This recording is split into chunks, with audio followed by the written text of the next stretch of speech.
Šį kartą noriu pašnekėti būtent apie Homo sapiens, tai protingasis žmogus ir kaip žmogus turi trys dalis smegenų, kad pavyzdžiui pirmi yra instinktai ir kiekvienas žmogus gimęs kaip mažas vaikas, jisai remiasi pradžiai tik instinktais, tada atsiranda paaugus atsiranda antra dalis, tai už emocijas, kur atsakinga, kad jisai pradeda emocionuoti, man tas patinka, man tas nepatinka. Ir trečias jau yra tas, kur mes galim analizuoti, samprotauti ir visą kitą.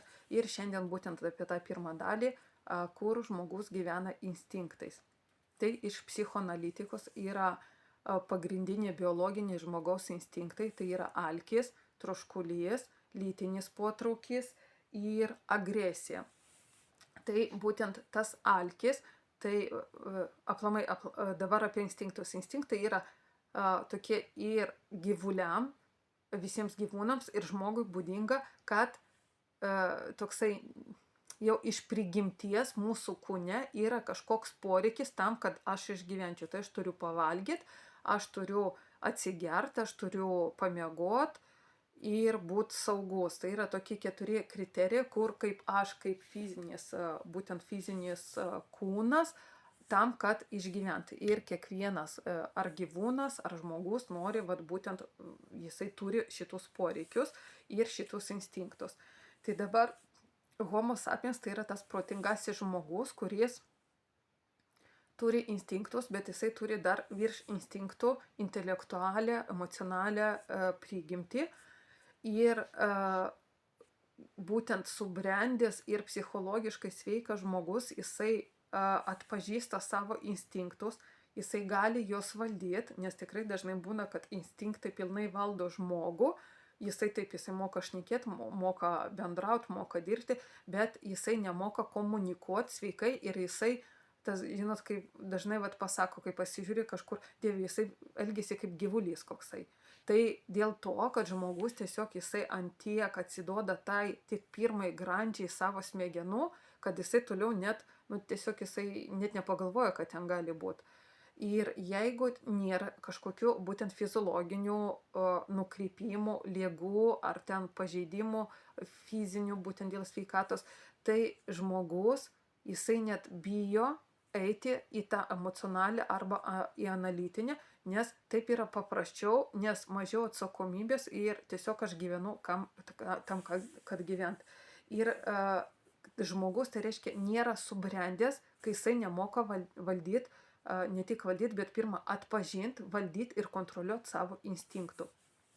Nes dažniausiai tai yra tokie maži vaikai, iki kokių 5 metų, tai tikrai, jie gyvena instinktais, jie turi jau emocijas, bet jie visiškai jų nemoka nei atpažinti, nei kontroliuoti, nei valdyti. Jau link 5 metų jau išmoksta, jeigu juos mokina to. Nes pavyzdžiui, jeigu vaikas verkia kažko negavęs, jisai mėto žaislus, jisai mušasi dažnai ir tiesiog jeigu jį ten subara, jam duoda į užpakalį arba ten uždaro kambarį, jisai net nesuvokia kodėl, nes jisai tos emocijos dar neatpažįsta. Jeigu galima jam kaip mokinta, ne? Aš matau tavo pyktį, aš matau, kad tu pyksti dėl to, kad aš tau nedaviau to žaislo arba ten kažko tau nepadariau ir aš matau, kad tu pyksti, tai mes pareiškiam, kad tu pyksti, tam, kad jisai atpažintų, kad čia yra reiškia pyktis. Šita mano emocija, šitas elgesys, reiškia, aš jaučiu pyktį. Tai tu gali pykti, bet konstruktyviai. Tu gali plėšyti popierius, tu gali jį suglamžyti, tu gali nueiti pamušti pagalvę, bet ne kažkur nei laužyti, nei mušti, nei dar kažką. Tai mes mokinam ir jisai tada taip laipsnis po laipsnio, mažai žingsniukais, jisai sugeba atpažinti, sugeba kontroliuoti ir valdyti būtent savo emocijas, savo veiksmus.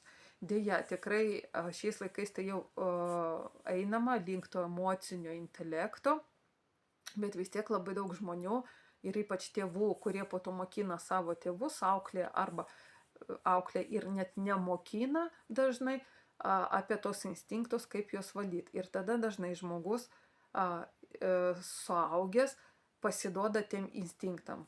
Tai pirmas dalykas yra alkis, kad jisai valgo bet ką, jisai negirdi ir neatpažįsta savo organizmo, kad dabar man reikia pavyzdžiui, tiesiog pavalgyti arba atsigerti vandens, nes aš neturiu alkio, bet aš noriu vandens, bet mano ta psichologinė būsena, aš turiu užsikišti iš streso, iš kažkokios kontrolės, iš nepasitenkinimo. Ir jisai valgo labai daug nesveiko maisto, dažnai tie pusfabrikačiai arba tie tušti angliavandeniai, saldainiai. Dėl ko? Dėl to, kad aš neatpažįstu būtent savo tų emocijų ir gyvenu instinktais, kad tiesiog dabar man reikia.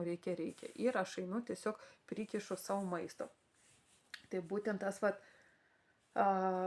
alkis yra dažnai nekontroliuojamas dėl emocinės būklės, nes mes nemokam atpažinti, sakysiu, mes tiesiog kaip žmonės, nevardinsiu procentais ar ten kažkaip, bet tiesiog tikrai dauguma nemoka valdyti, nes neatpažįsta savo emocijų, o kiekviena emocija tiesiog jinai atstovauja kažkokį mano poreikį.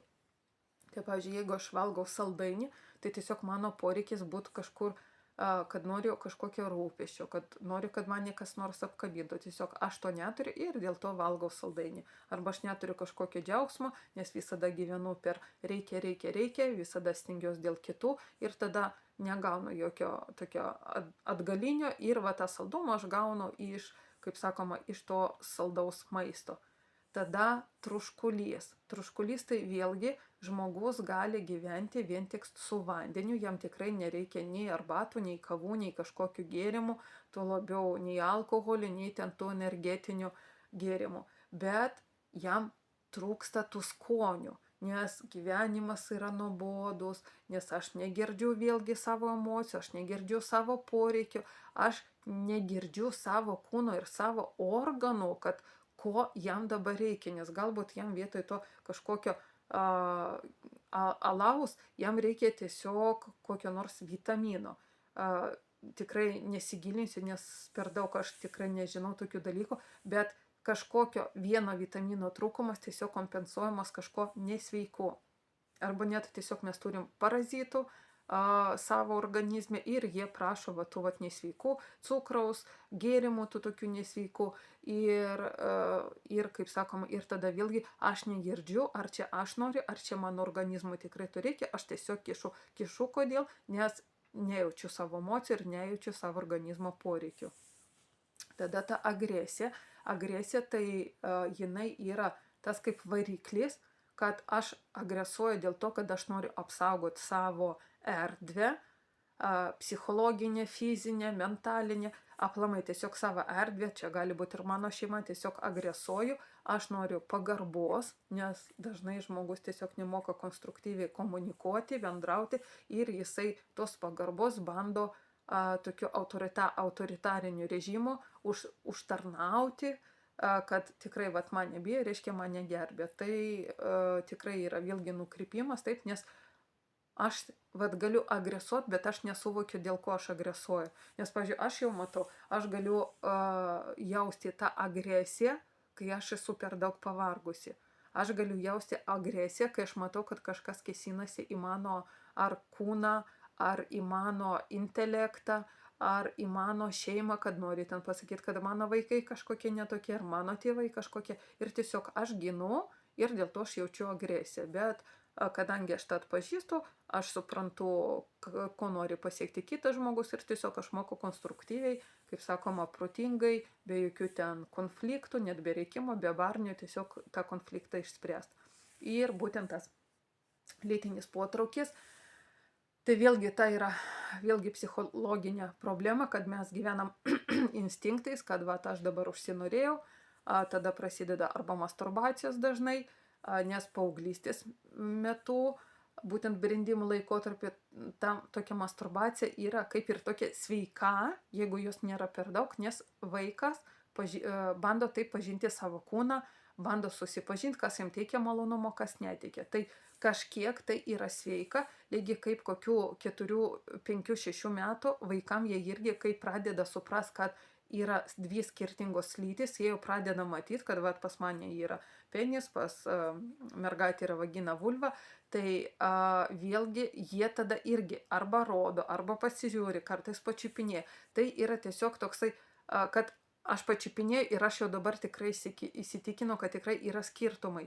Ir tai yra normalu, tie čiupinėjimai, kito savės, kaip pažintys, bet tiesiog nenormalu, kai yra labai daug ir tiesiog reikia šnekėti. Kai matai, kad yra ar vaiko, ar paaugliui, tiesiog bandyti bendrauti, nes internete yra tikrai labai daug informacijos, jie gauna visą informaciją net apie lytinius santykius visokius, būtent lytinį gyvenimą jau kokiu 8-9 metų, tai čia jau beveik visi vaikai tikrai gauna patys tą informaciją, bet ta informacija internete yra iškreipta ir dėl to ir gaunasi, kad po to ir gyvulius mėgsta, ir vieni savo lyties mėgsta, ir tiesiog, kad kaip čia reikia moterį ten glamonėti arba bučiuoti ilgesnį laiką, tai kai visur, pavyzdžiui, porno rodo, kad tiesiog atėjai, kaip sakom, padarai reikalą ir viskas, ir moteris patenkinta, o gyvenime tikrai taip nėra, dėl to viskas yra ten labai iškreipta. Ir mes turim, vat, kaip suaugusi, mes turim tą aiškinti, šnekėti. Ir būtent, vat, kai nesuprendęs žmogus jau suaugęs ir jisai turi tą lytinį potraukį, tai vėlgi čia yra psichologinis toksai nukrypimas, kad jeigu aš ar moteris ar vyras, tikrai nėra skirtumo, aišku, dažniau vyrai būna, bet jau šiais laikais moteris neatsilieka, tai pavyzdžiui, kad kaitalioja partnerius arba vieną kartą susitinka, atsiduoda, nes aš pasiduodu tiem instinktams. Ir pavyzdžiui, ir tada mes visiškai netinkam viens kitam, bet vat,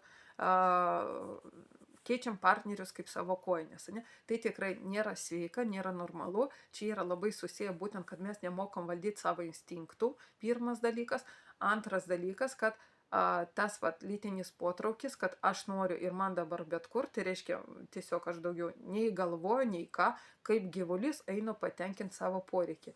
Ir dažnai būna su savivertė tai susiję, kad aš antiek nevertinu, negerbiu savęs, aš nesuvokiu savo vertės, kad aš dėl to, ar vyras, ar moteris, aš einu ir, kaip sakoma, ir miegu su kas antro, arba ten su kas penkto. Taip, tikrai yra daug tokių, kad tiesiog nesupranta savo vertės ir bando taip užsitarnauti. Vyras irgi, kad kuo daugiau moterų, tuo aš labiau alfa patinas. Bet alfa patinas, atsiprašant, jisai tikrai neturi nei atsakomybės, jisai tiesiog sėklos nešiotojas. Tai čia nėra jokio vyriškumo, jokio brandumo, kad taip keisti. Dažnai būna, kad aš antiek bijau tų santykių, kad aš tiesiog naudosios kitą lytim, tam, kad net nesukurtų santykių, nes aš bijau būti laimingu ar laiminga ir kurti normalius santykius. Tai vėlgi yra psichologinis sutrikimas dėl kažkokios patirties. Arba jisai matė kažkur, arba šeimoje buvo. Taip. Ir dėl to keičiami tie partneriai tam, kad nesukurt savo laimingos šeimos ir laimingo gyvenimo. Tai vat 4 tokie instinktai ir jūs galite pasižiūrėti, ar jūs mokat juos valdyti, ar nemokat. Nes valdyti tai reiškia, jeigu aš atpažįstu savo būtent emocijas, aš galiu kontroliuoti, aš galiu pasirinkti sveiką maistą, aš galiu net badauti, nes žmogus be maisto gali išgyventi tikrai iki 40 dienų be maisto. Be vandens jisai ten iki savaitės, man atrodo, gali išgyventi. Tai vėlgi, jeigu aš ten dieną neatsigersiu vandens būtent, tai tikrai nieko neatsitiks, bet čia vėlgi su mūsų protu, darbas su protu. Ir tuo labiau, jeigu aš atsisakysiu alaus ir viso kito, tai tikrai nieko gyvenime neatsitiks. Agresija, tiesiog suvokt agresiją, dėl kokių dalykų jinai atsiranda ir kur ją nukreipti. Ir lytinis potraukis, kad taip, aš galiu jį patenkinti, bet jeigu šiuo metu aš neturiu partnerio arba neturiu galimybių, tai aš tikrai neįsiu į tualetą arba aš neieškosiu bet kokio partnerio, kad patenkinti savo lytinį potraukį, nes tiesiog aš galiu tą lytinį potraukį, tai yra irgi ta kundalinė, ne, mes galim nukreipti kaip į kūrybą, kad taip, aš dabar turiu antplūdį kažkokių hormonų, kažkokių jausmų, aš galiu nukreipti kažkokiam fiziniam darbui, kažkokiam protiniam darbui ir kažkur arba į kūrybą tiesiog nukreipti.